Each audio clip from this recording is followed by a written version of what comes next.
Meanwhile, the NFL draft has an even bigger story that I get to follow up on, which makes me happy. We did a segment on Shemar Stewart. You remember him, the Cincinnati Bengals first round pick, still not signed. They're fighting over, wait for it, the guarantee. Why are they fighting over that? Because not only do you have to agree when you're negotiating with a player what the guaranteed amount of the deal is going to be. So in baseball, that's what is the total contract. In football, it's what's the total amount guaranteed at signing. Not only do you fight about that, but also you have to fight about what the language is that would allow a team to convert guaranteed money to non-guaranteed money.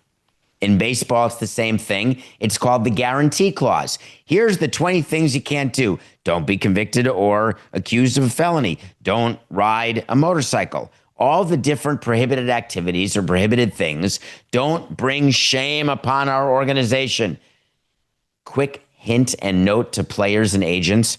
Don't sign guarantee language where it's sort of like a disparagement clause, which says that if you bring shame or you say anything negative about the organization, that they have the right to basically take away your money.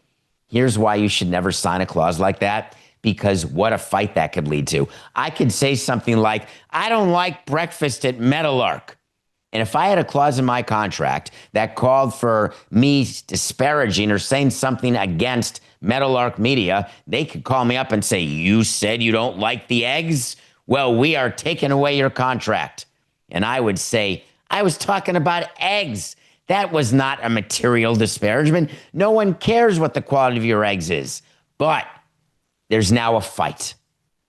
So when you are negotiating a contract the way that Shemar Stewart is, and you are negotiating what the guarantee clause is, that is very, very complicated, very, very important, and it's not done yet.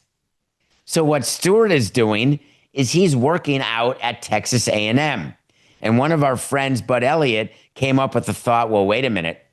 What if he's going back to college? Maybe if he doesn't sign a deal with the Bengals, that he could end up going back and playing at Texas A&M. And it got my brain thinking, well, that can't be.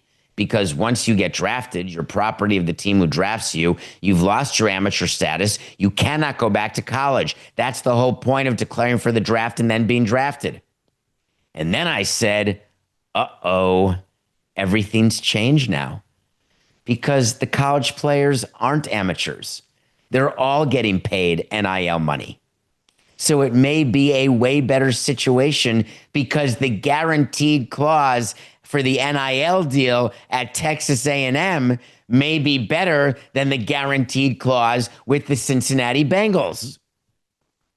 Is it possible that there's NIL deals that can be better than what first round money that's being made by Shemar Stewart or that would be made? We don't know because we don't know what the guarantee situation is. But what are the rules about that? Can all players drafted use leverage and threaten to go back to college? In baseball, you have a period of time when you're drafted out of high school that you've got the leverage to say, oh, I'm not going to sign with you. I'm going to go to college. Except in baseball, 9 times out of 10, they're lying because they don't want to go to college, because they want to get into the minor league system, because they may be a young call up to the big leagues if they're good, and that gets their clock started toward free agency, which is the goal of every player. So we never took it all together seriously that players were threatening college. And by the way, you want to go to college? TTFN. Ta-ta for now. On to the next guy. But in college football, when you're drafted, the Bengals need Shemar Stewart. They want him on that team. And if the player can use the actual ability to go back to A&M or any college, this is a big, big situation. So let's follow the Stewart situation and find out whether or not he ends up with the Bengals, or does he actually end up back in college?